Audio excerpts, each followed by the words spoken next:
Hello! I'm excited because today is the first day that I'm sat down to record a video with no child in the house. It's worth celebrating, so yay! Anyway, today I'm here and I'm going to be sharing with you 4 of the biggest mistakes that I've made over the 14 years that I've been running a handmade business. But seriously, it will be interesting to see if there are other people here that are making or have made the same mistakes. So hit me up in the comments once you finish this video and let me know of your biggest mistakes, if for no other reason than just to let me know that I'm not alone. All right then, so number 1, my biggest mistake by far, trying to make products for everyone. You know, now you hear the term niche down, you must niche down. I mean, to be fair, it is good advice because I don't think I've seen one platform, be it social media, YouTube or Etsy, where niching down hasn't helped in some form. Back when I started, niching down, it wasn't a thing. That wasn't even a word that we used in business. And I tried to make products that everyone would like because that's what you did. You wanted sales, you wanted people to see your stuff, you wanted to attract people to your shop and buy stuff. So it was like throwing out the biggest net that you possibly could. And my products, as a result, were blah. They sold, don't get me wrong, they were good, but they weren't anything that you couldn't get in high street stores, which wasn't such an issue back then. I mean, we're talking about 14 years ago, it's like medieval times in terms of online business. Back in the old days, we did it like this. That is literally how it feels sometimes. I can hear the puppy in the kitchen breaking something. I'm just gonna push on through and survey the carnage later. So if you try to make products for everybody, you're going to attract very few. You need to decide who your ideal customer is and cater to them. In short, if you are trying to please everyone, you're going to please no one.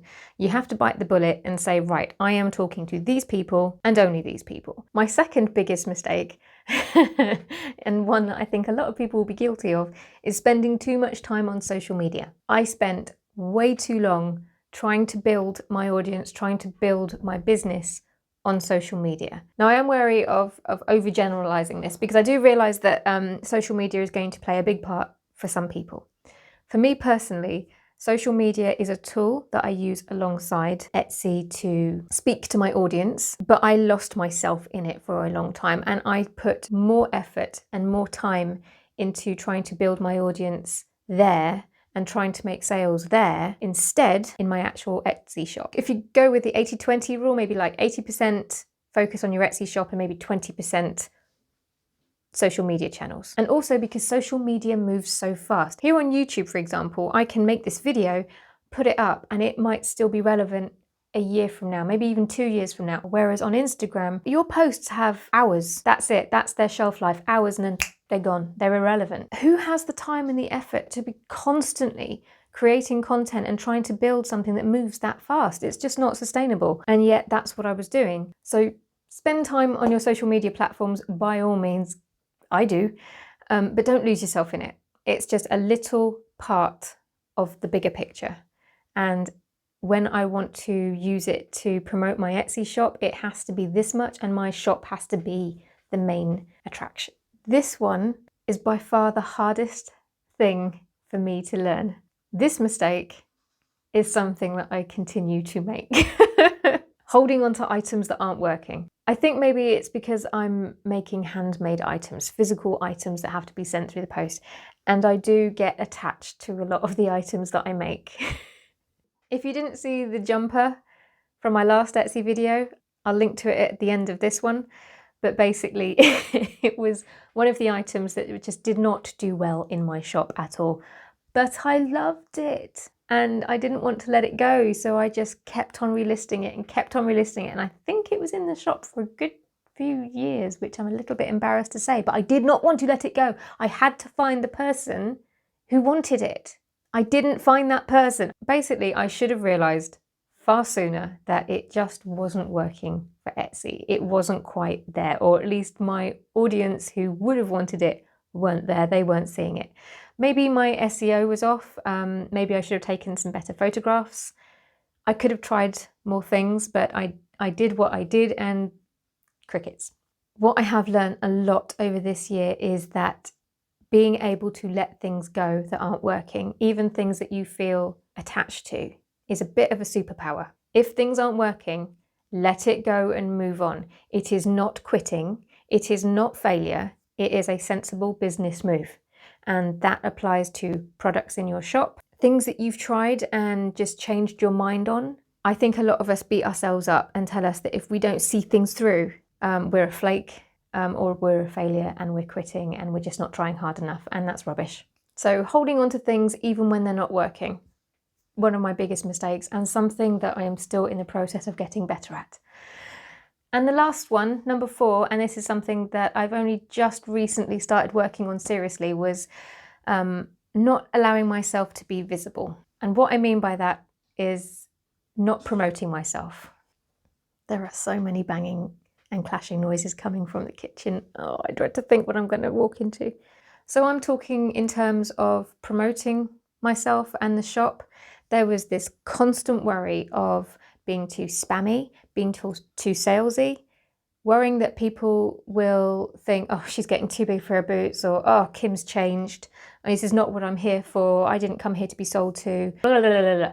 Nobody ever said these things to me. These were in my head, and these were thoughts that I would project onto other people, or just in general, like little just floating thoughts. They all hate you. They all wish you'd be quiet. Your bum looks big in that. Yes, I would basically get so far and then think, oh, I'm too visible, too many people are looking. And I would self-sabotage myself and my business. Don't ask. I know, it's not logical, but that's what I did. It's like I wanted to grow. I wanted people to see my work and what I did. But the moment they did, it was like, no, stop looking. A lot of what I have been taught, and a lot of other people have been taught, and a lot of many women have been taught, is that we need to be nice. We have to be likable. We can't show off. We can't shout about our achievements. And I'm calling BS on that. So now I shout, now I show off, and now I make myself visible. Since I've started worrying more about going my whole life without trying the things that I want to try or achieving the things that I want to achieve, more than I worry about what other people think of me, things have started to change. I am starting to achieve the things I want to achieve, and I'm trying the things that I want to try. And it's still really uncomfortable. That probably, in fact, actually has been my biggest mistake so far, even more than the one that I originally went with, which was what? Oh yeah, trying to make things for everyone.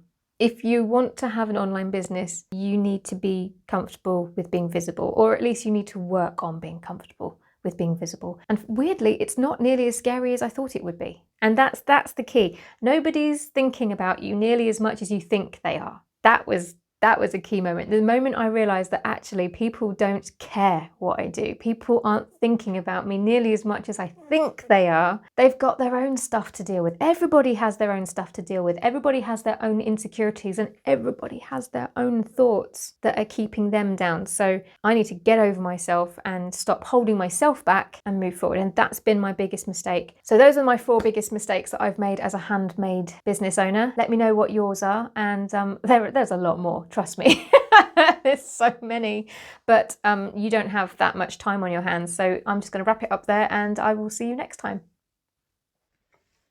Do you remember I said I could hear clanging in the kitchen? Charlie, what did you do?